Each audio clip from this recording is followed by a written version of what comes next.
வணக்கம் நேயர்களே. பி குருஸ் தமிழ் சேனலுக்கு உங்களை நான் வரவேற்கிறேன். நான் சேதுராமன்.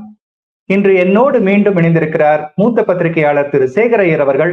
அவரிடம் கேட்க வேண்டிய கேள்விகள் சில உள்ளன. அவரை நாம் சந்திக்கலாம், பதில்களை பெறலாம். வணக்கம் சார், எப்படி இருக்கீங்க? வணக்கம் சேதுராமன். வணக்கம், நல்லா இருக்கேன் சார். இந்த மகாராஷ்டிரா தேர்தல் முடிவுகள் வந்த பிறகு மகாயுக்தி அரசு அமைக்கப்பட்டிருக்கிறது தேவேந்திர பட்னவிஸ் தலைமையில. இதுக்கு பிறகு பாத்தீங்கன்னா எதிர்கட்சிகள், குறிப்பாக இண்டி கூட்டணியில ஒரு பிளவு உண்டாகிறது போன்ற ஒரு தோற்றம் உருவாயிருக்கு.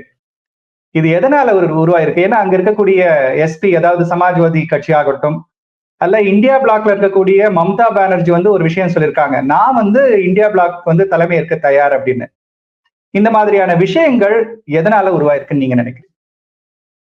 அதாவது எந்த காரணத்துக்கு இவங்க ஒன்னா சேர்ந்தாங்களோ அந்த பர்பஸ் ஒன்றும் நிறைவேறல. அதாவது எல்லாரும் ஒன்னா சேர்ந்து பிஜேபி அவங்க கூட்டணியை ஒரு இது பண்ணலாம்னு நினைச்சாங்க. அந்த பிளான் ஒர்க் அவுட் ஆகும். ஏன்னா இவங்களை ஒன்னா சேர்த்திருக்கிறது கொள்கை கிடையாது. ஒன்னா சேர்த்திருக்கிறது ஒரு சரி நம்ம இதெல்லாம் செய்யணும், மகாராஷ்டிரத்துக்கு இதை செய்யணும். அதாவது ஒரு அரசியல்ல கூட்டணிங்கிறது ஆட்சியை காப்பாத்துறதுக்கோ இல்லை ஒரு ஆட்சியை அமைப்புறதுக்கோ இருந்து வச்சுக்கோங்க. அந்த ஆட்சி அமையலைன்னா அது இது போயிடும், அதுக்கப்புறம் ஒண்ணுமே இருக்காது. அதுல பால் தாக்கரே கட்சியினர் என்ன நினைக்கிறாங்க, சரி தப்பு செஞ்சிட்டோம், சிவசேனால இருந்து உடைஞ்சு வந்து. அதனால பாத்தீங்க பல மீம் எல்லாம் போட்டிருக்காங்க. சரத்பவார் உத்தவ் தாக்கரே கிட்ட சொல்ற மாதிரி, எதுக்கு நம்ம ஒன்னா நான் அங்கேருந்து இழுத்தேன், இங்கேருந்து நான் இழுத்தேன், கடைசியில என் கட்சி எங்கிட்ட இல்லை, என் கட்சியோட சின்னமும் எங்கிட்ட இல்லை, உன் கட்சியும் உங்ககிட்ட இல்லை, உன் சின்னமும் ஒண்ணு இல்லை, ஆட்சியும் போச்சு. ரெண்டு பேரும் நிலைமை அந்த மாதிரி ஆயிடுச்சு. ஏதோ பாராளுமன்ற தேர்தலில் ஏதோ ஏற்பட்ட ஒரு பெரிய வெற்றின்னு நினைச்சிட்டு இதே மாதிரிதான் சட்டசபை தேர்தலில் ரிப்பீட் ஆகும்னு நினைச்சாங்க. ஆனா அது மாதிரி ஆகல. மக்கள் அதை ஒன்றும் சீரியஸாவே எடுத்துக்கல. அப்புறம் இவங்க எதிர்பார்த்தது என்னன்னா, ஒரு அப்படி ஏதாவது ஒரு ரிசல்ட் வந்துருச்சுன்னா அந்த ரிசல்ட் நமக்கு ஒன்றும் பெருசா இருக்காது, அதாவது இவங்களுக்கு ஃபுல் மெஜாரிட்டி வராதுன்னு நினைச்சாங்க. அது என்னடான்னா அள்ளி கொடுத்துட்டார். மகாராஷ்டிராவோட மக்கள் அள்ளி கொடுத்துட்டாங்க. அதனால்தான் இப்ப பட்னவிஸ் என்ன சொல்றாரு, பல நேர்காணல்ல இப்ப சொல்றாரு, நாங்களே 90% மேல எதிர்பார்க்கல, ஆனா இது மக்களே எங்களுக்கு கொடுத்துருக்காங்க, நல்லாட்சி கொடுக்கணும்னு கொடுத்துருக்காங்க அப்படின்னு அவர் சொல்றாரு. இதுல பாருங்க டென்ஷன் எங்க வருதுதான், சிவசேனா பால் தாக்கரே அமைச்ச சிவசேனா பாருங்க, அவங்க இந்துத்துவ கொள்கை உள்ள கட்சி அது. அதனால பிஜேபி அவங்களுக்கு ஒரு நேச்சுரல் அலை. அதனால்தான் 30 வருடமாக அந்த அலையன்ஸ் இருந்துட்டு வந்தது. 2019 பாராளுமன்ற தேர்தலும் சரி, அதுக்கு பிறகு நடந்த சட்டசபை தேர்தலையும் ஒன்றாக போய் மோதியை வச்சு கேம்பெயின் பண்ண வச்சுட்டு, ரிசல்ட் வந்த பிறகு முதல்வர் எங்களுக்கு பதவி எங்களுக்கு தான் கொடுக்கணும்னு ஒரு சண்டை ஒன்று போட்டு, எப்போ பிஜேபி லார்ஜஸ்ட் பார்ட்டி, அப்ப 102, இப்பதான் 132, அப்ப 102.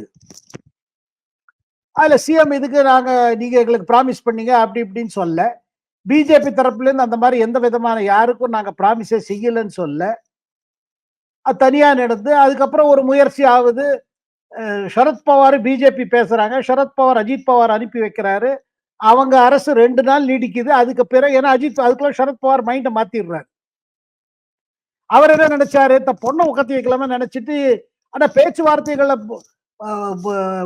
பேச்சுவார்த்தைகளை பண்ணுன்னு சொன்னது சரத்பவார் அஜித் பவார்கிட்ட சொன்னாரு, தன் அண்ணா மகன்கிட்ட. அஜித் பவார் என்ன நினைக்கிறாரு, எதுக்கு என்ன பண்ண சொல்லிட்டு ஏன் கால் பின் வாங்குறாரு இவரு, சரி நம்ம அவசரமாக அந்த ஸ்வேரிங் செரிமனி யாருது உங்களுக்கு ஞாபகம் இருக்கும், 2019 ராவோட ராவோ இல்ல காலை ஏர்லி மார்னிங் ஒரு ஸ்வேரிங் நடக்குது. தேவேந்திர பட்னாவிஸ், ஆமா காலையில வெடிகாலையில நடந்தது. அதுக்கு பிறகு சரத் பவார் என்ன சொன்னாரு, இல்ல இல்ல இது அஜித் பவார் துணை முதல்வர் ஆக்கிறதுக்கா இது இல்ல, ஒருவேளை அவர் மனசுல தன் மகள் சுப்ரியா சூலே ஆக்கணும்னு இருந்திருக்கும். அதுக்கு பிறகு என்ன பண்றாரு சரத் பவார், உத்தவ் தாக்கரே சொல்றாரு காங்கிரஸோட சேர்ந்து பண்ணலாம். அப்பவே உத்தவ் தாக்கரே நினைச்சாரு, காங்கிரஸோட எப்படி நம்ம போகுது, நம்ம ஓட்டு பேஸ் இந்துத்துவ பேஸ். காங்கிரஸ்லயும் யோசிக்கிறாங்க, சோனியா காந்தி சொல்றாங்க, இப்ப பிஜேபி தடுக்கணும்னா ஒரே வழி, நம்ம உத்தவ் தாக்கரே முதல்வர் ஆக்கிட்டோம்னா பிஜேபி தடுத்துடலாம். சோ பிஜேபி ஆட்சியில வரக்கூடாதுன்னு ஒரே நோக்கத்தோட தடுத்து ஏற்பட்ட ஒரு அமைப்பு தான் இந்த மகா விகாஸ் அகாடி. மகானா பெருசு, விகாஸ்னா வளர்ச்சி, அகாடினா கூட்டணி. அது ஆன பிறகு பாத்தீங்க 2.5 வருஷம் ஓட்டுறாரு. 2 வருஷத்துல அவர் இருக்கும்போது இதுல கோவிட் வந்துருது. கோவிட் வந்த பீரியட்ல தான் அதுக்கு பிறகு பாத்தீங்கன்னா இவர் எஃபெக்டிவா இல்லைன்னு ஃபீல் பண்றாங்க.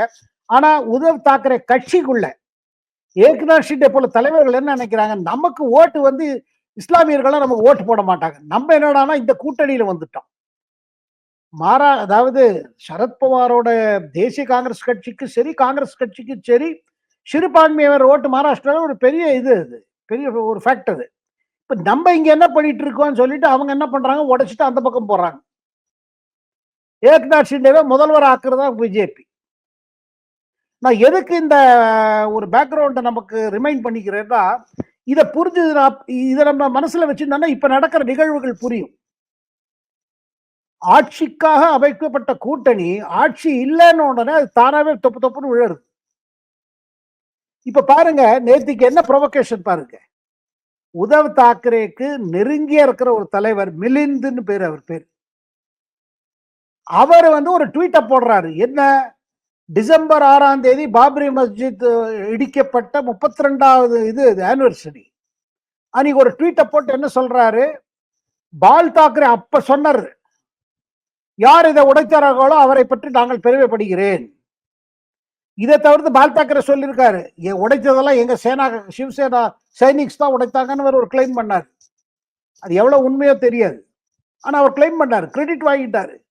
அதுக்காக கேஸ் போடணும்னா என் மேல போடுங்கன்னு வரல சவால் விட்டாரு.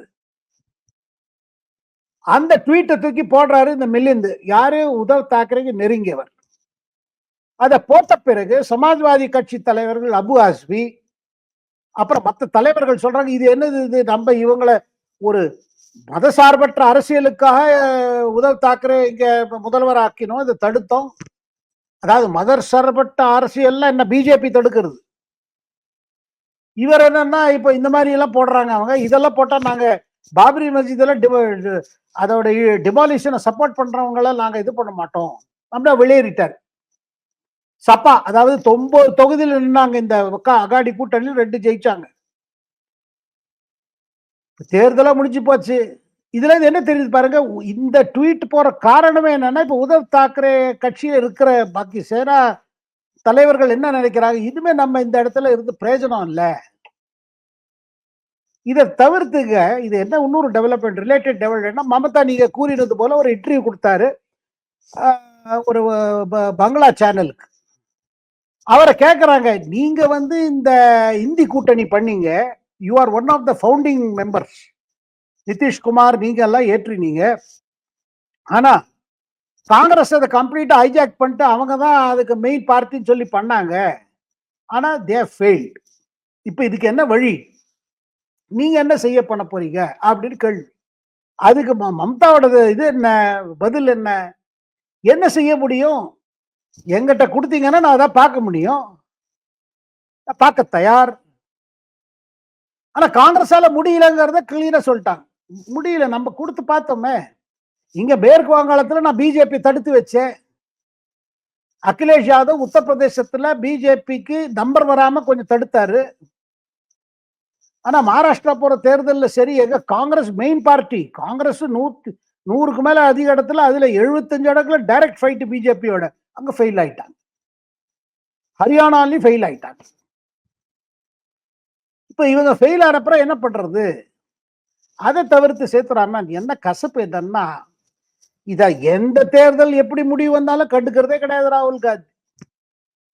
காட்டார்னா இவிஎம் சரியில்லை, எலெக்ஷன் கமிஷன் சரியாக செயல்படவில்லை, இந்த காரணத்தை சொல்லிட்டு செஞ்சதே செஞ்சிட்டு இருக்காரு. ஏன்னா அவர் சொல்வது உண்மை இல்லைன்னு இந்த கட்சிகளுக்கு தெரியும். அதுதான் இப்ப நம்ம புரிஞ்சுக்க வேண்டியது. இவிஎம் பிளேம் பண்ணா ஒன்னும் சரியில்லை, இவிஎம் ஒன்னும் இவிஎம் குறை இல்லை, குறை காங்கிரஸ் கட்சியோட பிளானிங்ல. ராகுல் காந்தி கண்டுக்கிறது இல்லை. அவர் இல்ல இது நம்ம ஜெயிக்க வேண்டியது, நம்ம ஏன் ஜெயிக்கல, எல்லாரும் சொன்னாங்க நம்ம ஜெயிப்பார். பாருங்க, எல்லாரும் என்ன சொன்னாங்கிறது விஷயம் இல்ல, யார் எல்லாரும் என்ன ஓட்டு போட்டாங்க தான் ஃபைனல் டிசைட் ஆகும். என்னென்ன ஆளு என்ன சொன்னாங்கன்னு யார் வேணா இது வேணா சொல்லலாம். ஆனா அவரு அதை ஏற்காம காங்கிரஸ் என்ன நினைக்குது, இப்படியே சொல்லிட்டு போகும். மக்கள் மத்தியில நம்ம தேர்தல் ஆணையம் மீது, நம்ம தேர்தல் ப்ராசஸ் மீது ஒரு அவநம்பிக்கை வரட்டும். ஆனா இதை யோசிக்கிறது இல்ல. ஒரு நாளைக்கு நம்மளும் ஜெயிப்போம் இல்ல. ஒரு அரசியல் கட்சிங்கிறது ஏற்றத்தாழ்வு இருக்கும். அப்ப ஜெயிக்கும் பொழுது அப்ப என்ன சொல்ல போறாங்கன்னு அதை பத்தி கவலை இல்லை. அப்படியே காங்கிரஸ் பல இடத்துல ஜெயிச்சுது. இமாச்சல்ல ஜெயிச்சது, கர்நாடகால ஜெயிச்சு, தெலுங்கானா ஜெயிச்சு. அங்க இவிஎம் சரியா வேலை செஞ்சுச்சா? இந்த கேள்விதான் திருப்பி திருப்பி வரும். காங்கிரஸ் கட்சிக்குள்ள என்ன சொல்றாங்க, இந்த காரணத்தை நம்ம சொல்லக்கூடாது. இப்படி சொன்னாலும் நம்ம கேடர் எப்படி ரிவைவ் பண்றது? நம்மளே சொல்லிட்டோம் இவிஎம் சரியில்லைன்னா அப்ப நம்ம செய்யறதுல பர்ஃபெக்ட். எப்ப எல்லாருக்கும் தெரியாது பர்ஃபெக்ட் இல்ல. ஆட்சி இப்ப டெல்லி மாகாணத்துல சேதுராமன் இப்ப தயாரிப்பு பயங்கரமா ஆரம்பிச்சுட்டாங்க. ஏன்னா பிப்ரவரி மாதம் சட்டசபை தேர்தல் வருது. ஆம் ஆத்மி தரப்புல இருந்து ஆரம்பிச்சுட்டாங்க, பிஜேபி தரப்புல இருந்து அதுக்கு மேல கேஜ்ரிவால் ஒரு ஏரியாவை போயிட்டு இருக்காரு. அவர் ஆரம்பிச்சிட்டாரு கேம்பெயின். பிஜேபி தரப்புல பெரிய கேம்பெயின். கேஜ்ரிவால் மற்ற காங்கிரஸ் கட்சியில இருந்தும் பிஜேபியில் இருக்கிற அதிருப்தியா உள்ள தலைவர்கள் யாருக்கு மீண்டும் டிக்கெட் கிடைக்காதோ, மீண்டும் வாய்ப்பு கிடைக்காத தேர்தலில் நிற்கிறதுக்கு அவங்களெல்லாம் சேர்த்துக்கிறார். அப்படி இருக்கும்போது காங்கிரஸ் தனியா வேற போட்டியிட போறது. ஏன்னா கேஜ்ரிவால் சொல்லிட்டாரு, எங்களுக்கு கூட்டணிலாம் வேண்டாம், காங்கிரஸோட நாங்க பாத்துக்கிறோம் இங்க. ஏன்னா லோக்சபா தேர்தலில் கூட்டணி பண்ணி 7க்கு 7 லோக்சபா தொகுதிகள் பாத்தீங்கன்னா பிஜேபி அமோக வெற்றி. அதுக்கு பிறகு இந்த மாதிரி ஒரு பாத்தீங்கன்னா எதிர்கட்சிகளுக்குள்ள ஒரு இனிமே நம்ம இத்தனை ஒன்னா இருந்து பார்த்தாச்சு, ஒண்ணும் கிடைக்கல. தனியா இருந்தாது நம்மளோட பேஸ காப்பாத்திப்போம். இந்த மாதிரி பிஜேபி அவங்க பட்டால் தேர்தல் மேல தேர்தல் வெற்றி அடைந்துட்டே போனா நமக்கு என்ன ஆகுது? ஒரு சர்வைவல் ஃபியர் வந்துருச்சு. அண்ட் இவர் ராகுல் காந்தி கண்டுக்கவே மாட்டேங்கிறாரு. அவர் கூட இருக்கிற மற்ற பெருந்தலைவரும் அதே ஜாலரா அடிக்கிறாங்க. காங்கிரஸ் செயற்குழு மீட் பண்ணா கூட யாரும் உண்மை சொல்ல தயாரா இல்லை. அதுலயும் பாருங்க குழப்பம். அதாவது என்ன, இவிஎம் டைரக்டா சொல்ல முடியாது, ஏன்னா நம்மளும் ஜெயிச்சிருக்கோம். அதே நேரத்தில் மக்கள் மத்தியில் அந்த சந்தேகத்தை பெருசாக்கிட்டே போனோம். இவிஎம்ல ஒரு குறைபாடுகள் இருக்கு. அதே நேரத்தில் தேர்தல் ஆணையத்து மேலே ஒரு கேள்விக்குறி வச்சுட்டே இருக்கணும். இந்த மாதிரி ஒரு என்ன சொல்லுது, ஒரே ஒரு கான்ஸ்பிரட்டோரியல் தாட்ஸ் ஓடிட்டு இருக்கு. இந்த மாதிரி ஒரு இப்படி பண்ணி அப்படி பண்ணணும், அப்படி பண்ணி பாருங்க, இப்படி எல்லாம் பண்ணா எந்த கட்சி ஜெயிக்க முடியாது. ஜெயிக்கிறதுக்கு நீங்க மக்களிடம் போய் புது கொள்கைகளை காமிச்சு உங்க தலைமை எப்படிப்பட்ட தலைமைன்னு அவங்க அது மேல ஒரு நம்பிக்கை வந்தாலும் ஜெயிக்க முடியும்.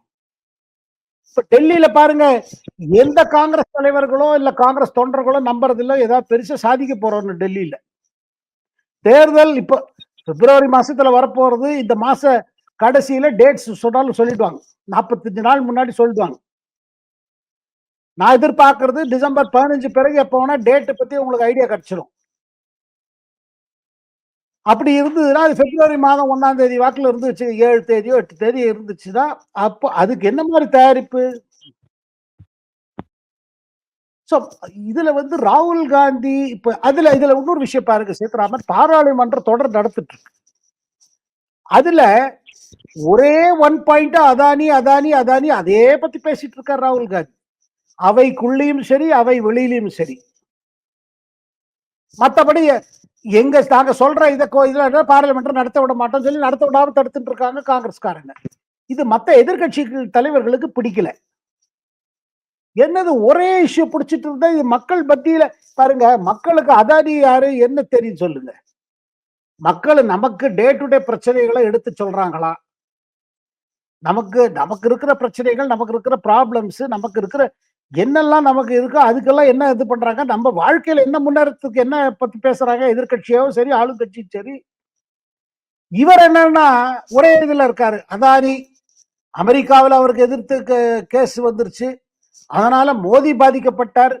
மோடிக்கு அதானிக்கு தொடர்பு இருக்குது. மோடியால் தான் அதானி வளர்ந்திருக்காரு. மோடி அடி வாங்கிட்டார்னா மோடி இவர் அதானி அடி வாங்கிட்டார்னா மோடி அடி வாங்கிட்டார் அப்படின்னு அதை திருப்பி திருப்பி திருப்பி அதே சொல்லிட்டு இருக்காங்க. ஒரு இந்த ரெக்கார்டு பிளேயர்லாம் முன்ன இருக்குமே, எங்கேயாவது நீடில் மாட்டின்னு எடுத்துனா அது ஊசி அது நாராது. அதேதான். அந்த இது நடந்துட்டு இருக்கு. அதுல மத்த எதிர்க்கட்சிகளுக்கு உள்ளுக்குள்ள ஃப்ரஸ்ட்ரேஷன் வளருது. ராகுல் காந்தி நம்பி காங்கிரஸ் இருக்கிற நம்ம கட்சி வளர்க்கணும். நம்ம ஸ்ட்ரென்த் இல்லைன்னா பிரச்சனையாகும். அதனால என்ன பாக்குறீங்க சேதுராமன் 2019 லோக்சபா தேர்தலுக்கு பிறகு ஒரு பிக்சர் என்ன வந்ததுன்னா, இனிமே மோடிக்கு கொஞ்சம் குறைய ஆரம்பிச்சிருச்சு.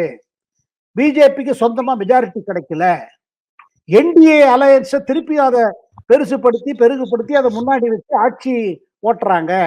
இனிமே பிஜேபி கவுண்ட் டவுன் அப்படின்லாம் பேசிட்டு இருந்தான்.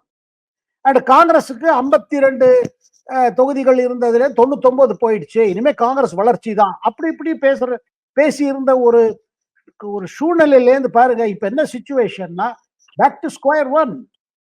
நம்பர் அவங்களுக்கு சொந்தமா இல்லாட்டி கூட என்டிஏ வச்சு ஓட்டிட்டு இருக்காங்க. பிரதமர் ஃபுல் ஃபிளெஜ்ட் கவர்மெண்ட் தான் நடத்துறாரு. ஒண்ணுக்கு இது இல்ல. ஜனதாதள் யுனைடெட் நிதிஷ்குமாரோட கட்சியோ இல்ல சந்திரபாபு நாயுடுவோட தெலுங்கு தேசமோ நோ ப்ராப்ளம். அரசு எந்த கொள்கைக்கும் அவங்க பின்னாடி சப்போர்ட் கொடுக்குறாங்க. சந்திரபாபு நாயுடுக்கு தன்னோட இதை பத்தி தான் கவலை இப்போதைக்கு. ஆந்திர பிரதேஷ்ல அவர் நீடிக்கணும். அண்ட் அவருக்கு என்னன்னா தனக்கு பிறகு தன் மகன் லோகேஷ் அவருக்கு தனியா இடம் வகுத்து கொடுக்கணும். இதுதான் அவரை பற்றி கவலைப்படுறாரு. காங்கிரஸோட திருப்பி கை கொடுக்க மாட்டேன்ட்டாரு. அவர் சொல்றாரு, ஐயோ நான் பண்ணால் வாழ்க்கையில பெரிய தப்பு, நான் காங்கிரஸ் கட்சியில இருந்தே சரி, அதை விட்டுட்டு தெலுங்கு தேசம் அதுக்கு பிறகு கையை கோத்தானே 2018 அதுதான் செஞ்ச பெரிய தவறு வாழ்க்கையில அவர் சொல்லிட்டு இருக்காரு. காங்கிரஸ் பக்கம் வச்சு படுக மாட்டார். இதுல இப்ப எங்க ஒரு பிரச்சனை வருதுன்னா, அப்போ வரப்போற தேர்தல் பல தேர்தல்கள் இருக்குது. இப்போ நான் சொன்ன டெல்லி தேர்தல் பிப்ரவரியில வருது. நவம்பர் மாசத்துல உங்களுக்கு பீகார்ல வருது. அடுத்த வருடம் அதாவது 2026 நமக்கு எல்லாருக்கும் தெரியும். அஸ்ஸாம்ல இருந்து ஆரம்பிச்சு கேரளாவில் இருக்கு, தமிழ்நாடு உள்பட 2026. இதெல்லாம் மேஜர் எலெக்ஷன். இது எல்லா எலெக்ஷன்லயும் பாருங்க, அஸ்ஸாம்ல டைரக்டா காங்கிரஸ் பிஜேபி. மேற்கு வங்காளத்துல மமதா திரிணாமுல் ஒரு சைடு, காங்கிரஸ் ஒரு சைடு. காங்கிரஸ் இடதுசாரி கட்சிகளும் ஒன்னா இருக்கலாம், இன்னொன்னு பிஜேபி. மேற்கு வங்காளத்திலும் இந்த தரமும் போர்க்களத்தில் யாருன்னா ஒரு பக்கம் திரிணாமுல், ஒரு பக்கம் பிஜேபி. இப்ப தமிழ்நாடு வந்ததுன்னா, ஒரு தமிழ்நாடுக்கு முன்பு நான் கேரளத்தை சொல்லிடுறேன். கேரளத்துல என்ன, அங்க மார்க்சிஸ்ட் கட்சி 2வது டேர்ம் முடிக்க போறாங்க. ஆட்சி 10 வருஷமா இருக்காங்க அங்க ஆட்சியில. டவுன். பினராயி விஜயனும் டவுனா இருக்காரு. இந்த தடவை பாராளுமன்ற தேர்தலில் ஒரு சீட்டு தான் கிடைச்சது. பிஜேபி மாதிரி ஒரு சீட்டு. இடதுசாரி கட்சிகளுக்கு கேரளால 20 பார்லிமெண்ட் தொகுதியில் ஒரு இடம் தான் கிடைச்சிருக்கு. அப்ப நீங்க பாருங்க அங்க நிலைமை. சரி, அங்க கொஞ்சம் இதுவா இருக்குது. பட் அங்கேயும் சரியா ஹேண்டில் பண்ணணுமே. தமிழ்நாடு பொறுத்த மட்டும் என்னன்னா, முதல்ல ரொம்ப பாராளுமன்ற தேர்தல் பிறகு பாத்தீங்கன்னா ரொம்ப மசில் ஃபிக்சிங் சொல்லுவாங்க. காங்கிரஸ் இனிமே தனியா பண்ணணும், நமக்கு நம்ம நல்ல பேரம் பண்ணணும், நமக்கு நம்ம அவங்க கொடுத்தது வாங்கிட்டு போட்டியிடுறதுல என்ன இருக்குது, ஒரு பிச்சை வாங்குற மாதிரி கூடாது, அப்படி இப்படி எல்லாம் சொல்லிட்டு இருந்தாங்க. இப்ப பாருங்க என்னன்னா, இப்ப திருப்பி கூட்டணி மேட்டர் தான் வருது. Tamil Nadu they are not in a position. என்னதான் பண்ணாலும் 5 சீட் அதிகமா. அது இது உங்களுக்கு மாநில தேர்தல்லாம் நீங்க உங்களுக்கு பாருங்க, சட்டசபை தேர்தல்ல ஆல்ரெடி ஒரு புது டெவலப்மெண்ட் பார்த்துட்டு இருக்கோம். ஆக்டர் விஜய், அப்புறம் அந்த இப்போ இவர் அர்ஜுனா, பிசிகே அர்ஜுனா, இவங்க ஒரு பக்கம் ஏதாவது டிஎம்கே கூட்டணி உடைந்துருமா, நம்ம திருமாவளவன் ஏன் அந்த பர்டிகுலர் ஃபங்க்ஷனுக்கு போனார், அதெல்லாம் பத்தி வச்சு ஒரு சர்ச்சை. இன்னொரு பக்கம் டிஎம்கே என்னது, இது என்ன வளர்ந்த மாடு மாதிரி நம்ம காளையாட மாதிரி இருக்கு விஜய். எங்கேயோ ஒரு இடத்துல முதல்ல சந்தேகம் என்ன இருந்தது, ஆக்டர் விஜய் பின்னாடி டிஎம்கே கை இருக்கும்னு ஒரு சந்தேகம் இருந்தது பிஜேபி இது பண்றதுக்கு. இப்ப என்னன்னா ஒரு ஃபுல் ஃபிளெஜ்ட் ஆன்டியா இருக்காரு. அதனால இன்னைக்கு பல செய்திகள் எல்லாம் என்னன்னா, இப்ப ஸ்டாலின் சீரியஸா எடுத்துட்டாரு. நம்ம 234 தொகுதினா அட்லீஸ்ட் 200 தொகுதியா நம்ம ஜெயிச்சு காமிக்கணும், நம்மகிட்ட இருக்கிற இதை காமிக்கணும் சொல்லி மத்திய அமைச்சர்களுக்கெல்லாம் உத்தரவு தரப்பட்டதாக இது வெளியில வந்திருக்கு தகவல்கள். அவர் என்ன சொல்றாரு, விஜய் மக்கள் உங்களோட ஃபிகரை மைனஸ் பண்ணிடுவார். அவர் புது டேர்ம் யூஸ் படுத்துறாரு, மைனஸ். தமிழ்நாடு அரசியல் மைனஸ்னு ஒரு டேர்ம் வந்துருச்சு, மைனஸ் பண்ணுவேங்கிறாரு. இத மாதிரி இருக்கும் பொழுது காங்கிரஸ் எவ்வளவு தைரியமா, அதுவும் இங்க பாருங்க, மகாராஷ்டிரால அடிபட்ட பிறகு தமிழ்நாட்டுல ஏதாவது புது எக்ஸ்பெரிமெண்ட் செய்யறதுக்கு காங்கிரஸுக்கு தைரியம் இருக்காது. ஏதோ கூட்டணியில இருந்து 5-10 சீட்டை ஜெயிக்கிறத விட்டுட்டு நம்ம தனியா ஏதாவது எக்ஸ்பெரிமெண்ட் பண்ணி நமக்கு பேக் ஃபயர் ஆயிடுமோன்னு பயம் இருக்கும். இந்த மாதிரி ஒரு சூழ்நிலையில பாத்தீங்கன்னா ஆப்போசிஷன் ரொம்ப டவுனா இருக்கு. கேரளத்தை விட்டீங்கன்னா, கேரளத்துல என்ன அங்க அந்த இடதுசாரி கட்சிகள் டவுனா இருக்காங்க. பினராயி விஜயனுக்கு எதிர்த்து அவங்க கட்சியிலே இருக்காங்க பல பேர். அதாவது இந்த தடவை இடதுசாரி கட்சிகள் மீண்டும் அங்க ஆட்சி பிடிக்கும்னு நம்பிக்கை இடதுசாரி கட்சிகளின் தொண்டர்களுக்கோ தலைவர்களுக்கோ இல்லை. இப்போ அட்வான்டேஜ் யூடிஎஃப், அதாவது காங்கிரஸ் தலைமையில செயல்படும் யுனைடெட் டெமோக்ராட்டிக் ஃப்ரண்ட் தான் சொல்றாங்க. ஸோ ஓவரால் பிக்சர் பார்த்தீங்கன்னா, மகாராஷ்டிரா தேர்தல் இதனால ஹரியானாக்கு பிறகு இதுல ஒரு பெரிய மெசேஜ் போயிடுச்சு. அந்த மெசேஜ்ல எழுதுக்க முடியாத நிலைமை. ஆனா இதற்கிடையே பேச்சு என்னன்னா, ராகுல் காந்தி இப்ப வயநாடுல இருந்து பிரியங்கா காந்தி 5 லட்சம் ஓட்டுல ஜெயிச்சு வந்தாச்சு. இனிமே அவங்களுக்கு தான் நெக்ஸ்ட் ரோல். அவங்களுக்கு கட்சி தலைவராக கூட ஆலாம், மல்லிகார்ஜுன் கர்கே நாத்திட்டு. இல்ல போனீங்கன்னா ராகுல் காந்தி பேக் சீட் எடுப்பாரு, பிரியங்கா காந்தி ஃப்ரண்ட் சீட்டுக்கு வருவாங்க, அப்படி எல்லாம் பேசுறாங்க. அவங்க யார் ஃப்ரண்ட் சீட் வந்தாலும் சரி. சேத்துராமன், நான் சொல்வது என்னன்னா, காங்கிரஸ்ல பிரியங்கா காந்தி தலைமையில வந்தாங்கன்னா இன்னும் கொஞ்சம் டெலிவிஷன்ல காமிப்பாங்க. ஆனா மக்கள் பெத்தியில ஒரு பெரிய பரபரப்பை ஏற்று மக்கள் கம்ப்ளீட்டா காங்கிரஸோட ஒரு ஃபியூச்சரை மாற்ற முடியாத கெப்பாசிட்டி இப்ப இருக்கிற மாதிரி தெரியல. போ என்ன ஆகுங்கிறத நம்ம சொல்ல முடியாது. ஏன்னா எந்த பொலிட்டிக்கல் பார்ட்டியோ எந்த அரசியல் தலைவரோ நம்ம அவங்க ஜீரோ ஆயிட்டான்னு சொல்ல முடியாது. Any party can revive. ஏற்றத்தாழ்வு எல்லா கட்சியிலும் உண்டுங்கிறத நம்ம சொல்லிட்டு இருக்கோம். எல்லா கட்சியோட வரலாறுல பாத்தீங்கன்னா ஒரு ஹை போகும், லோ ஆகும். ஆனா காங்கிரஸ் ரொம்ப நாளா லோவா இருக்கு. அதற்கு அடிப்படை காரணம் சேத்துராமன், எது காங்கிரஸ் கட்சி ஒத்துக்க மாட்டேங்கிறது. ராகுல் காந்தியோ பிரியங்கா காந்தியோ சோனியா காந்தியோ அவங்க யாரும் ஒத்துக்காது. என்னன்னா, நீங்க செய்யும் அரசியல்,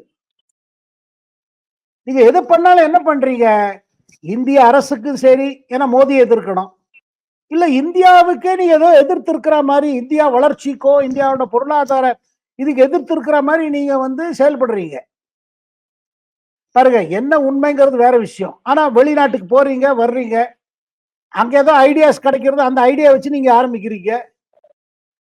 அதானியை பிடிச்சிக்கிறீங்க, அதானி அடிச்சுட்டா மோடி அடிபட்டுவார். அந்த மாதிரி எந்த தொழிலதிபி பாருங்க, ஒரு தொழிலதிபருக்கோ இல்ல தொழில் நிர்வாகத்துக்கோ தனிப்பட்ட முறையில் அவங்களுக்கு எதிரிகள் இருப்பாங்க, காம்படிட்டர்ஸ் இருப்பாங்க. நீங்க பெரிய குரூப் ஆயிட்டீங்கன்னா இன்டர்நேஷனலா இருப்பாங்க. அது கௌதம் அத்தானியோட பிரச்சனை அது. அதனால பிரதமர் மோடிக்கு அது பிரச்சனை நினைப்பது ராகுல் காந்தி பெரிய தவறு. ஆனா அதை விட மாட்டேங்கிறாரு. அவர் நினைக்கிறாரு இது ஒண்ணுதான் நம்ம கையில கிடைச்சிருக்கிற ஆயுதம். கத்தியோட முனை தேஞ்சு போனா கூட சரி அதே வச்சு குத்துவோங்கிறாரு சேத்ராமன். சார், ரெண்டாவது விஷயம், இந்த மகாயுத்தி கூட்டணியில பாத்தீங்கன்னா ஒரு விதமான குழப்பத்துக்கு பிறகுதான் தேவேந்திர பட்னவிஸ் முதல்வர் வேட்பாளராக அறிவிக்கப்பட்டிருக்காரு. இந்த கூட்டணி வெற்றி பெற்றாச்சு. ஆனாலும் 5ஆம் தேதி பதவியேற்பு விழான்னு சொல்லிட்டாங்க. ஆனாலும் இந்த முதலமைச்சர் யாருங்கிறத சொல்றதுல ஒரு தாமதமான சூழல் ஏற்பட்டது. இதற்கான காரணம் என்ன சார்? இல்லைங்க, அதுல 2-3 இது தெரியுது, நல்லா கிளியரா தெரியுது. ஒண்ணு என்ன பாத்தீங்கன்னா, கட்டாயமாக தேவேந்திர பட்னவிஸுக்கு ஒரு பெரிய ரோல் இருக்கு. மகாயுத்தி கூட்டணிய ஒன்றாக செயல்பட்டு மக்களிடம் போய் நல்ல இஷ்யூஸ் எல்லாம் எடுத்து வச்சு, இந்த அரசு ஏக்நாத் ஷிண்டே தலைமையில பல திட்டங்களை கொண்டு அதை இம்ப்ளிமெண்ட் பண்ணி, குறிப்பாக இந்த லாட்லி பஹன் யோஜனா, அதாவது மகளிர்களுக்கு 1500 ரூபாய் கொடுக்கறது ரோல் அவுட் ஆயிடுச்சு. பல கேம் சேஞ்சர்ஸ். அதை தவிர்த்து பாருங்க, ஒரு பக்கம் மகா விகாஸ் அடாகி இஸ்லாமியர்கள் ஓட்டுக்காக அது உலைமா சல்லா விட்டு ஸ்டேட்மெண்ட் விட வச்சது. அதனால ஒரு பேக் ஃபயர் மாதிரி ஆகி நம்ம உத்தரப்பிரதேசோட இவர் முக்கிய முதல் மந்திரி முதலமைச்சர். அவர் கேம்பெயின் பண்ணி நீ பட்டோகையத்தோ கட்டோகை அதாவது தனியா நின்னீங்கன்னா வெட்டப்படுவீர்கள் அது ஒண்ணு சொல்லி அதுக்கு மேல பிரதமர் சொன்னார் பாருங்க ஃபைனலா ஏக் ஹே தோ சேஃப் ஹே, ஒன்றா நின்றால் நீங்க சேஃபா இருப்பீங்க. அந்த இது என்னன்னா ஜாதிக்குள்ள அனாவசியமா ஜாதிக்குள்ள முட்டிக்காதீங்க. அந்த மெசேஜ் எல்லாம் கேரி ஆச்சு. தேவேந்திர பட்னவிஸ் முதல் 5 ஆண்டு இருந்திருக்காரு முதல்வரா. அவருக்கு எக்ஸ்பீரியன்ஸ் இருக்கு, லீடர்ஷிப் இருக்கு, மெச்சூரிட்டி இருக்கு. அப்ப முதல்ல என்ன, ஆனா அவர்கிட்ட இருக்கிற ஒரு குறைன்னு நான் சொல்ல மாட்டேன். ஆனா குறையா நினைக்கிறது என்னன்னா அவர் ஒரு பிராமணர். மகாராஷ்டிரா அரசியல்ல பிராமணர் எப்படி போடுவது முதல்வரா திருப்பி அவர் ஆக்கினா என்ன ஆகும்? தமிழ்நாடு போல இல்ல மகாராஷ்டிரா. நீங்க தேவேந்திர பட்னவிஸ் அவர்கிட்ட இருக்கிற ஒரே குறை அவர் பிராமணர், ஆனா நல்ல செயல்படக்கூடியவர். அப்ப கட்சிக்குள்ள என்ன ஒரு கேள்வி வந்துச்சு, என்ன ஒரு ஆள்கிட்ட எல்லா குவாலிட்டிஸ் இருந்து is the best man to lead, அவர் பிராமணர் சொல்லிட்டு அவரை போடாம இருக்கிறது அது சரியா? இல்ல பிராமணரோ அவர் பிராமண குடும்பத்துல பிறந்துட்டாருன்றது அவர் என்ன பாவம் செஞ்சாரா? இல்ல அரசியல் ரீதியா அவரை போடவே கூடாதா? மத்தபடி எல்லாம் கரெக்டா இருக்கு. அவருக்கு எக்ஸ்பீரியன்ஸ் இருக்கு, முதல்ல செயல்பட்டிருக்காரு, ஒழுக்கம் இருக்குது, ஊழல் கிடையாது, மக்களிடம் மரியாதை இருக்குது. ஆனா மகாராஷ்டிராவோட ஜாதி அடிப்படையில் நடத்துக்கிறாங்க பாருங்க. சரத்பவாரா இருக்கட்டும், ஈவன் அஜித் பவார் கூட சொல்ல எல்லாம் மராட்டா பாலிடிக்ஸ். அங்க பாருங்க இருக்கிற எல்லா கம்யூனிட்டிஸ்ல மராட்டா கம்யூனிட்டி டாமினேஷன். இதுவரையில் மகாராஷ்டிரால முதல்ல இருந்து பாத்தீங்கன்னா 3 பேர் தான் பிராமண சமுதாயத்திலிருந்து முதல்வராக இருந்திருக்காங்க மகாராஷ்டிரால. முதல்ல வந்தவர் கேல்கர் இருந்தாரு. அதுக்கு பிறகு வந்தது மனோர் ஜோஷி சிவசேனா டைப்ல இருந்து. 3வது இவர் தான். அதுக்குன்னு ஒரு பிராமணத்தை போடணும்னு நம்ம சொல்ல மாட்டோம், அது தவறு. ஜாதி அடிப்படையில் ஒருத்தர் முதல்வரை போடுவதுன்னு சொல்லக்கூடாது. பட் அதே நேரத்தில் ஒரு தலித்தா, இதுவரை தலித்தே ஆத நேரத்தில் ஒரு தலித் முதல்வர்னா அதுக்கு ஒரு மெசேஜ் இருக்கு, சோசியல் மெசேஜ் இருக்கு, அந்த பின்தங்கியவர்களுக்கு ஒரு உற்சாகத்தை கொடுக்கும். பட் இந்த இடத்துல என்ன பிரச்சனை வந்ததுன்னா, கட்சிக்குள்ளேயும் சரி பிஜேபி மேலிடத்திலையும் சரி இவரை போட்டாலும் நமக்கு மற்ற ஜாதிகள்லாம் நம்மளுக்கு எதிர்த்து ஆப்போசிஷன் அந்த மாதிரி ஏதாவது செய்யுமோன்னு யோசிச்சாங்க. பிறகு என்ன முடிவு எடுத்தாங்க, இல்ல அந்த மாதிரி பண்ணோம்னா மகாராஷ்டிரா ரொம்ப முக்கியமான மாநிலம். இந்தியாவோட வளர்ச்சி திட்டத்துல மகாராஷ்டிராவுக்கு ஒரு தனி இடம் இருக்குது, தமிழ்நாடு இருக்கிற மாதிரி.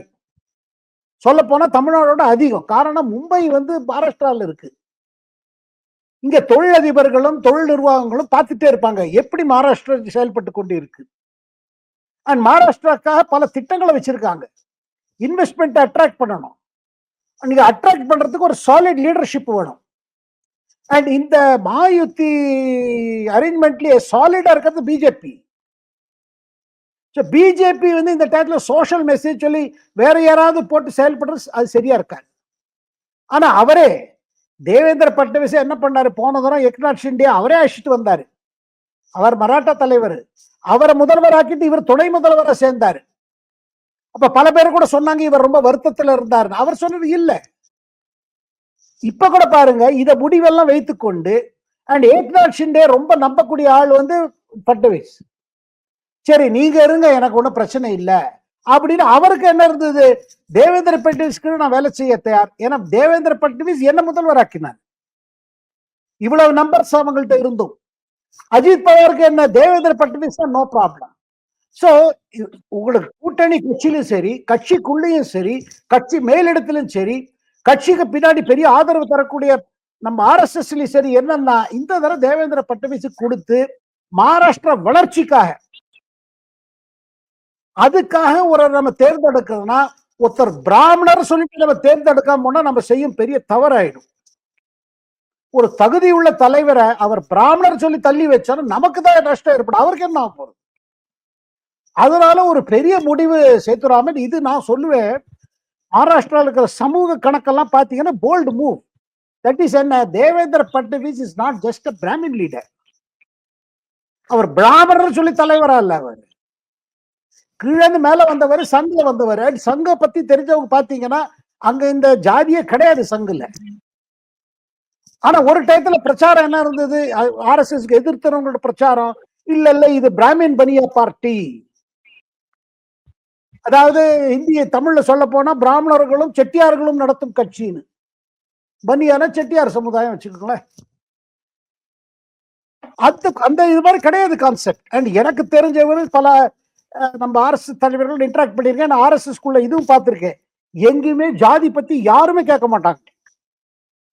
உங்க ஜாதி இதுன்னு ஒருத்தர் கேட்க மாட்டாங்க. ஜாதியை பத்தி யோசிக்கவும் மாட்டாங்க ஆர்எஸ்எஸ் ஸ்கூல்ல. இது நான் ஒரு இதுவா சொல்றேன், ஏன்னா என்னோட பர்சனல் இன்டராக்ஷன்ல சொல்றேன். அந்த மாதிரி கிடையவே கிடையாது. ஆளுக்கு தகுதி அதுக்குன்னு ஒரு குறிப்பிட்ட ஜாதியை சேர்ந்தவர் சொல்லி தள்ளி வைக்க மாட்டாங்க. ஓ இவர் தேவர், இவர் இவர் இவர் கவுண்டரு, இவர் இது. இப்ப தமிழ்நாடு அரசியல் இப்படி ஓடிட்டு இருக்கு. அந்த மாதிரி தள்ளி யாரையும் வைக்க மாட்டாங்க. ஆனா அவங்களுக்கு எதிர்த்து குற்றச்சாட்டு என்னல, எப்பவுமே ஆர்எஸ்எஸ் பெரிய தலைவர்கள்லாம் பிராமண சமுதாயத்திலேருந்து வந்திருக்காங்க. ஆர்எஸ்எஸ்ல யாரும் மேல இருந்து ஆக முடியாதுங்க தலைவரா, சரஸ்வத் சாலக் ஆக முடியாது.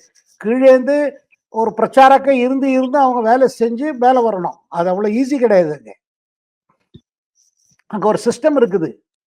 அந்த மாதிரி இவர் நம்ம தேவேந்திர பட்னவிஸ் கீழேந்து வந்து பிறகு பிஜேபியில இது பண்ணி சின்ன பிள்ளையா இருக்கும் போதே அவளை சேர்த்து வேலை பண்ணியிருக்காரு. சோ இதுல என்ன பாத்தீங்கன்னா, இந்த டெவலப்மெண்ட் மகாராஷ்டிராவுக்கு ஒரு ஸ்டெபிலிட்டி தரப்போகுது. அண்ட் எல்லாத்தோட இவர் குவாலிட்டியா ரொம்ப பேஷண்டா இருப்பாரு, காமா இருப்பாரு. மகாராஷ்டிராவில் உள்ள பிரச்சனைகளுக்கு எப்படி தீர்வு காணுங்கிறது அவருக்கு நல்லா தெரியும். எனக்கு என்ன தோணுதுன்னா, ஒரு அட்லீஸ்ட் ஒரு 2 ஆண்டு காலம் மகாராஷ்டிரால ஒரு ஒரு என்ன சொல்வது, வளர்ச்சி பாதையில அமைத்த பிறகு இவருக்கு ரெஸ்பான்சிபிலிட்டி சென்டர்ல வரலாம். அங்கே பாருங்க, ஜெனரேஷன் சேஞ்ச் ஆயிட்டே இருக்கு. இப்ப இருக்கிற தலைவர்கள்லாம் நாந்துட்டு புது தலைவர்கள் வரணும். இது பிஜேபியில எப்போதுமே ஓடும். இந்த இது உங்களுக்கு காங்கிரஸ்ல கிடையாது. 50 வயசு தாண்டிட்டார் ராகுல் காந்தி. ஆனா இன்னும் அவர் யங் லீடர் சொல்லிட்டு இருக்காங்க, பத்திரிகைன்னு சொல்லிட்டு இருக்காங்க. Priyanka Gandhi young face, fresh face. என்னங்க அவங்க அப்போல இருந்து இருக்காங்க. 98ல எப்ப அவன் அம்மா வந்து காங்கிரஸ் பிரசிடென்ட் ஆனா அப்போல இருந்து அவங்க அம்மா கூட தானே இருக்காங்க. அம்மா தொகுதியை பார்த்துக்குவது, அம்மாக்காக தேர்தல் பிரச்சாரம் செய்வது. இப்பதான் அவங்க தானே நின்று லோக்சபால வயநாடுல இருந்து எலெக்ட் ஆகி வந்திருக்காங்க மெம்பரா.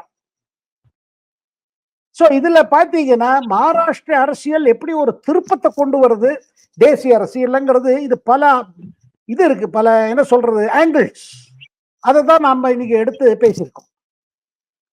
சார், நீங்க சொல்லும் போது சொன்னீங்க பட்னவிஸ் சரியான சாய்ஸ்ன்னு. அவர் வந்து காமாவும் டீல் பண்ணுவார்னு. அவரோட பேட்டியில பாத்தீங்கன்னா தெளிவா ஒரு விஷயத்த சொன்னாரு.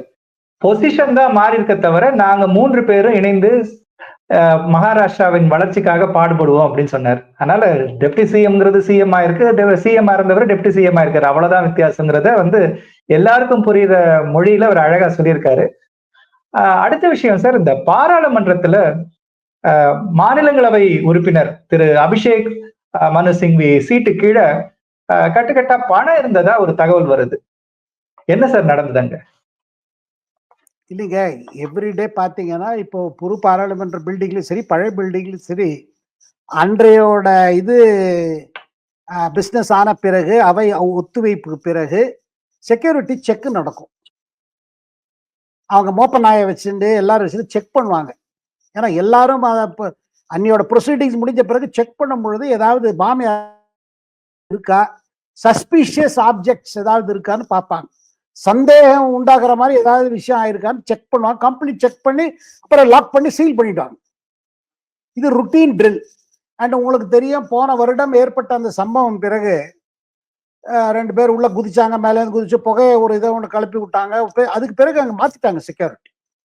அதே போல கடந்த வியாழக்கிழமை அவையில கலாட்டா இருந்தனால சீக்கிரம் ஒத்துழைப்பு ஆயிடுறது, அட்ஜான்ட்.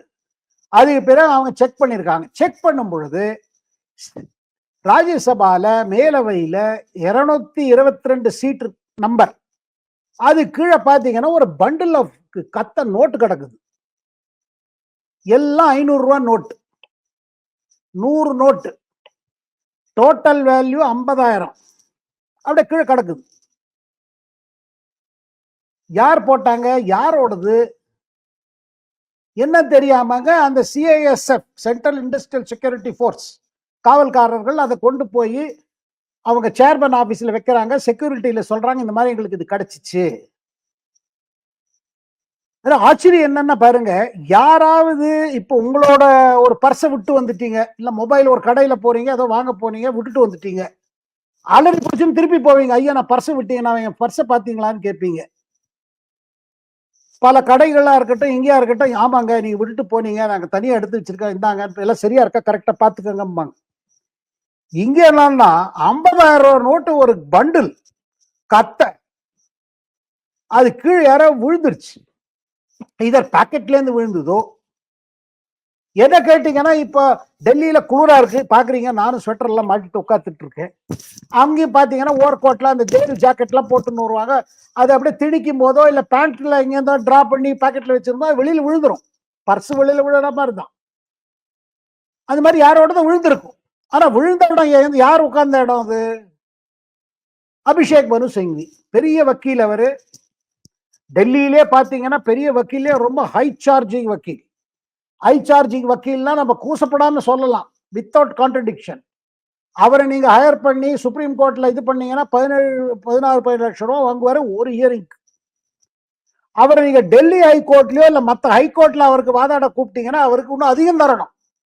சுப்ரீம் கோர்ட்ல கொடுக்கறத விட அதிகமா தரணும். அவருக்கு 20-25 லட்சம் ரூபாய் தரணும். அதை தவிர்த்து முன் ஜாமீனோ இல்ல ஜாமீனோ வாங்குறதுக்கு நீங்க அவரை லோயர் கோர்ட் கூப்பிட்டீங்க வச்சுக்கோங்க, இதுக்கும் அதிகமா தரணும். நான் ரேட் கார்டு ஏன் சொல்றேன்னா, அவரோட வருமானம் எல்லாருக்கும் தெரியும். டெல்லியில இருக்கிற பல ஒரு 10 பெரிய வக்கீல்கள்ல அதிகமா அவர் ஒருத்தர். ரொம்ப புத்திசாலிக்காரரு. நல்ல வாதாடி தன் கிளையண்ட்டுக்கு வெற்றி வாங்கி கொடுப்பார், ரிலீஃப் கொடுப்பார்.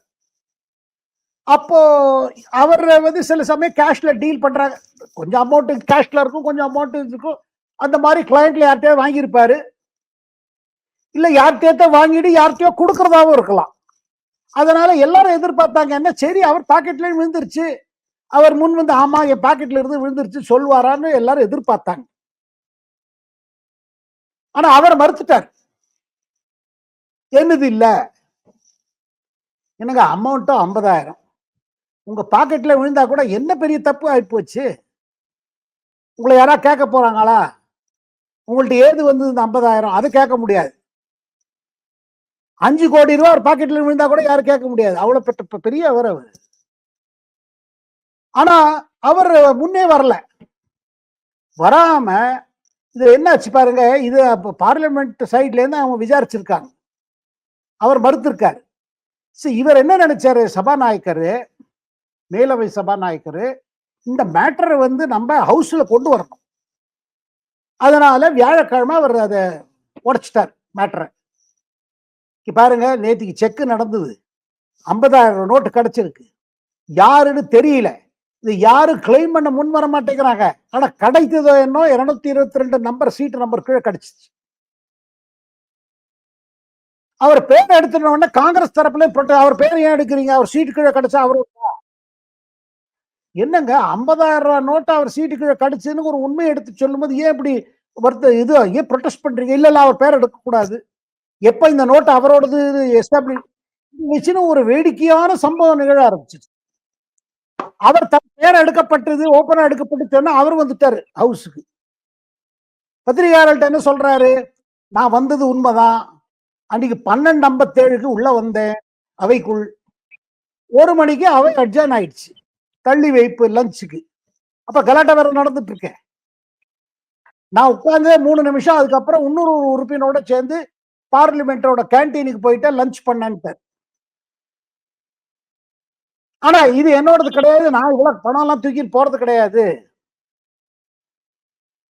நான் வந்து எப்ப வெளியில வீட்டை விட்டு கிளம்பினா ஒரு 500 ரூபாய் நோட்டு தான் வச்சுப்பேங்கிறாரு. 500 ரூபாய் நோட்டு தான் வச்சுப்பாரு வக்கீல். யாரு ஒரு நாளைக்கு ஹியரிங்கே 4 ஹியரிங் தான் நீங்க பாத்துக்கோங்க சுப்ரீம் கோர்ட்ல. யாரு 1 கோடி ரூபாய்க்கு மேல சம்பாதிக்கிறோரோ அவர் 500 ரூபாய் நோட்டு வச்சுட்டு போறாரு. இப்ப நாங்களும் எவ்வளவு நோட்டு வச்சுட்டு போறோம்? அப்கோர்ஸ் இப்ப ஜிபே, பேடிஎம் அதெல்லாம் வந்துருச்சு, போன் பே. அவர் சொல்றாரு நான் 500 ரூபாய் நோட்டு தான் வச்சுட்டு போவேன், இவ்வளவு நோட்டெல்லாம் என்னோடது இல்லட்டாரு, மறுத்துட்டார். அதை தவிர்த்து அவர் என்ன சொல்றாரு, இதுல பெரிய ஒரு இது இருக்குது, கான்ஸ்பிரசி,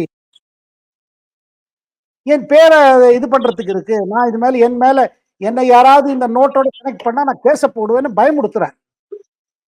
இவர் 50,000 ரூபாய் நோட்டுக்கு ஏன் இவ்வளவு பயப்படுறாரு? வேற ஏதாவது விஷயம் அதுல அடங்கி இருக்குதா? வேற ஏதாவது மர்மம் இருக்குதா? ஏன்னா பாருங்க, இவர் ராஜ்யசபா எந்த கட்சி இவர் காங்கிரஸ் கட்சியில இருந்து இப்ப வாங்கியிருக்கார், தெலங்கானால இருந்து வாங்கியிருக்கார். இமாச்சல்ல தேர்தல் நின்று தோத்து போயிட்டார். எம்எல்ஏஸ் எல்லாம் ஓட்டு போடுவேன்னு சொல்லி இவர்கிட்ட இவருக்கு ப்ராமிஸ் பண்ணிட்டு எல்லாம் பண்ணிட்டு இவர்கிட்ட இவர் என்ன அதுக்கு திருப்பி கொடுத்தாரோ நமக்கு தெரியாது. ஆனா ஓட்டு சரியா விழல அவர். இமாச்சல்ல தோத்து போனார். அதுக்கு பிறகு தெலங்கானால இருந்து வந்துட்டார். இதுக்கு முன்பு திரிணாமுல் காங்கிரஸ் கட்சியில இருந்து இருந்தார். மமதா ஒரு தடவை கொடுத்துட்டாங்க. அடுத்த தடவை சொன்னாங்க, நான் உங்களை இண்டிபெண்டன்ட் சப்போர்ட் பண்ண மாட்டேன், எனக்கு காங்கிரஸுக்கு உறவு சரியில்லை, நீங்க வேணும்னா என் கட்சியில நில்லுங்கன்னாரு. ஆனா ஒண்ணுங்க, எந்த கட்சியில நின்னாலும் இவர் அந்த கட்சிக்கா வேணுங்கிறத செய்வார். என்ன வேணுமோ அந்த கட்சிக்கு,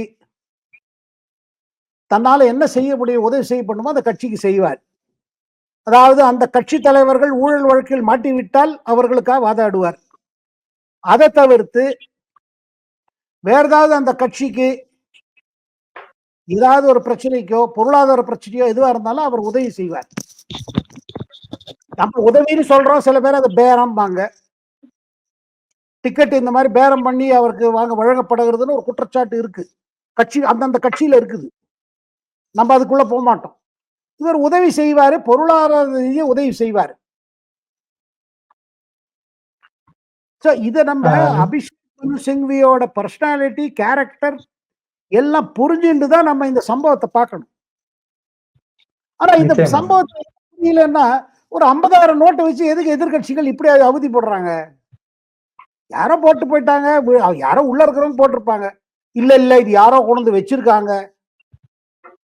அது ஹாலுங்க, அந்த ஹால்ல இல்ல பூட்டி போட்டு நாங்க இது பாத்துக்க முடியுமா, என் இடத்தை அப்படி பாத்துக்க முடியும், அப்படியெல்லாம் பேசுறாரு அவரு. ஏன் இவ்வளவு ஓவர் ரியாக்ட் பண்றாரு அப்படின்னு கேக்குறாங்க ஆளுங்கட்சி. ஆனா அதுல வேடிக்கை விஷயம் என்னன்னா, காங்கிரஸ் கட்சி அவைக்கு வெளியில ராகுல் காந்தி தலைமையில, பிரியங்கா காந்தி தலைமையில பிரதட்சணம் எடுத்துட்டு இருக்காங்க பார்லிமெண்ட் பில்டிங்ல. அதானி அதானி அதானி. உள்ள என்னன்னா காங்கிரஸ் உறுப்பினர் உட்கார்ந்த இடத்துல 50,000 ரூபாய் நோட்டு கேஷ் கிடைக்குது. எது அரசியல், எது வணிகம் புரியல நமக்கு. சார், இது வரைக்கும் என்னுடைய கேள்விகளுக்கெல்லாம் விளக்கமான பதில்களை தந்தீங்க சார். ரொம்ப நன்றி. நேர்ல இந்த வீடியோ உங்களுக்கு பிடித்திருந்தால் லைக் பண்ணுங்கள், ஷேர் பண்ணுங்கள். மறக்காமல் பி குருஸ் தமிழ் சேனலை சப்ஸ்கிரைப் செய்யுங்கள். நன்றி, வணக்கம். Thank you very much sir. வணக்கம்.